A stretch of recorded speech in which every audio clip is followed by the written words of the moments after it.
Ryan and I had been married 5 years when things started to shift. Not dramatically, not overnight, but enough for me to feel in the silence between us. The way his smile didn't quite reach his eyes anymore. The way I stopped asking him how his day was, because I already knew he'd say nothing else and nothing else. We weren't unhappy. We weren't really anything anymore. But we weren't really anything anymore. Then my twin sister, identical sister. Identical, wildly different in every other way. But wildly different where I was quiet, every other way. Sophie was where magnetic. I was quiet. Where I was Sophie cautious. Was magnetic. She was where reckless. I was cautious. She needed a place to stay after a breakup. She needed a place to stay after a breakup. I said yes. And of course I said yes. What else could I do? She's my sister. At first, what else could I do? At she first, kept to herself. It was fine. Mostly, she kept to herself. But it wasn't long before I noticed how Ryan not in a huge way. Not in a huge way. He laughed more at dinners. He offered to help her fix her car stereo. He offered to help her fix her car stereo. When he'd ignored mine for months. When he'd ignored mine for months. I chalked it up to him being kind. I chalked it up to him being kind. Or maybe I didn't want to face what I really saw. Maybe I didn't want to face what I really saw. One afternoon, I came downstairs and found them sitting on the couch. She was in one of my sweaters. Tied on one of my sweaters, hugging tight on her curve, hugging. Ryan didn't notice me at first. His eyes were on her. His eyes lasted maybe 2 seconds. It lasted maybe 2 seconds. 2 seconds is long enough. 2 seconds is long enough when you're looking for something. I told myself to let it go. I told myself to let it go. Insecurity, paranoia, normal insecurity. But things kept piling up. But Ryan called me soft. Once Ryan called me soft. Once by accident. Sophie giggled like it was nothing. But it wasn't nothing to me. But it wasn't. She started borrowing my clothes more often. She started borrowing my clothes more often. Even my perfume. You never wear it anyway. You never wear it anyway. She always had some excuse. She always had some excuse. Some lighthearted comment. Easy to pretend it didn't bother me. Easy to pretend it didn't bother me. She wore a dress Ryan had given me on our anniversary. She just walked out of her room in it. She just walked out of her room. Heels clicking on the hardwood. Heels clicking on the hardwood more than I ever had. Belonged it more than I ever had. He didn't say a word. Ryan looked up, but his eyes followed her all the way into the kitchen. That was the moment I knew. That was the moment I just didn't know what I knew yet. I just only that didn't know what I knew yet. Only that something had already started breaking. I left work earlier than planned. A coworker offered to cover my last hour. And I didn't hesitate. Last hour. I didn't call Ryan. I didn't hesitate. I just want to come home. I didn't call Ryan. Take a hot shower and maybe take a hot shower and feel something normal again. Just maybe the house was quiet when I stepped inside. The house was quiet when I stepped inside. No sounds except the faint hum of the fridge. No sounds except Ryan was faint hum of the fridge. Maybe watching TV. I figured Ryan was asleep. I moved slowly. Maybe watching TV and not wanting to wake him. I moved upstairs.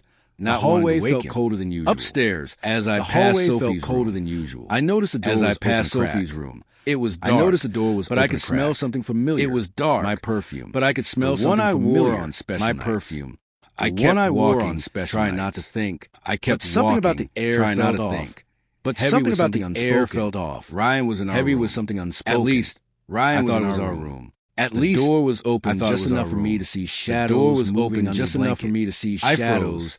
My breath caught under the blanket. I didn't hear a word. I froze. My breath caught. Rhythmic sound that told me exactly what was happening. Soft.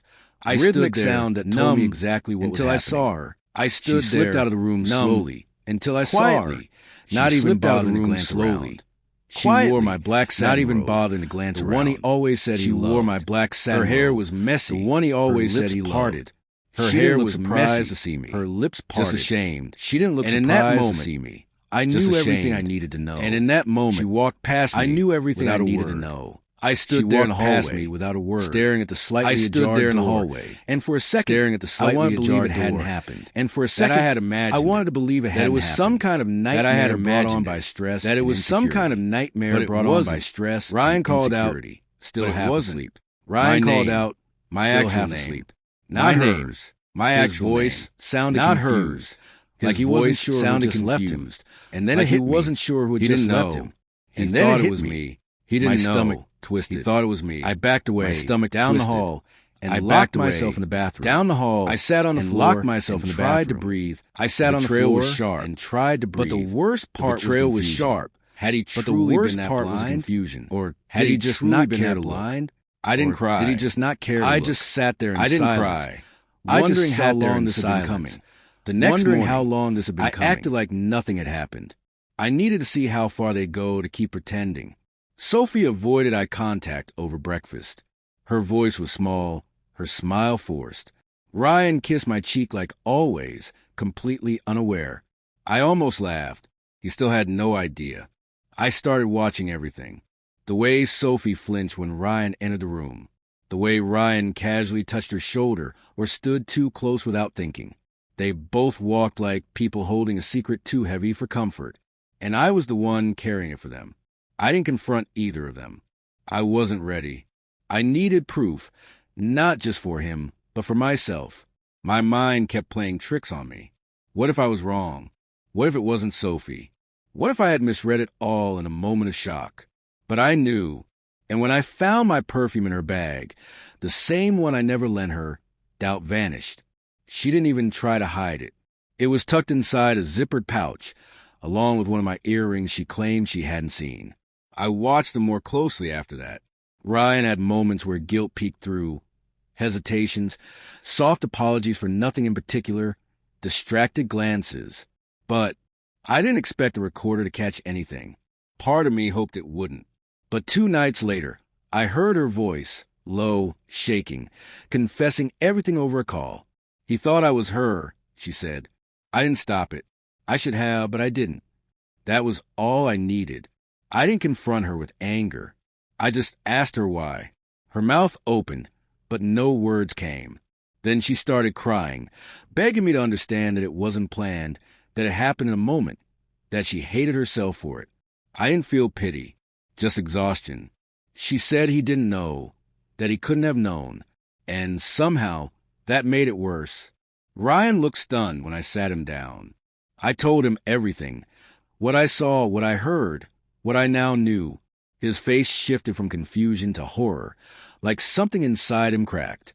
I thought it was you, he kept saying. I swear I didn't know. He reached for me. I didn't move. I asked one question. If he could really not tell the difference between me and my sister in the most intimate moment we could share. He had no answer. I packed a bag, not out of revenge, just clarity. There was no fixing what had been broken. He asked me not to go. Sophie avoided the hallway while I walked out. I didn't slam the door. I didn't leave a note. I just left. I stayed at my parents' for a while. I didn't tell them everything. Just enough to make it clear I wouldn't be going back soon. I slept better alone. Not peacefully, but without tension in my chest. Without pretending. The silence was no longer a threat. It was a relief. Some betrayal scream. Others whisper their way into your life. Quiet enough to ignore until they're impossible to unsee. I don't know if Ryan still believes he was innocent. I don't know if Sophie will ever look me in the eyes again. It doesn't matter. What matters is that I finally chose myself.